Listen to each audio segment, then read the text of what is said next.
bitong mga kalaban ni BP Inday Sara Duterte sa politiko, no? Desperado niya hugaw na kaig mga galawan ay nangaunsa mo, asa mo nabikil. Nga kamo man ang nasa kapangyarihan. Inyo na ganing gipasanginlan, inyo nang gihimuhimuan, inyo nang gipailan og impeachment niya pagkahuman nganong kamo manggihapon ang mga kuradang.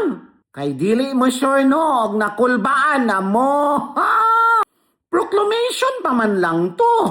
Nag-declare siya nga mudagan siya sa pagka-presidente karong 2028. Unya, kung doon na gid mo'y baskog nga ikakalaban niya, nga mga hadlok man mo. Karon nagkuha-kuha mo witness. Nya pagkahuman ang witness ko no na ay death threats. Nya pagkahuman, asa naman na padulong? Kinsa naman po ninyong pasinginlan? Hugaw kayo mo ay. Usara gyud ang dapat ninyo timan-an ay ibutang ninyo sa inyong alimpatakan nga. Dili gyud basta-basta. Tunawon ang mga Duterte kay ang mga Duterte suportado sa tanang katawhan nga gustog kalinaw o kalambuan. Period. Tabang.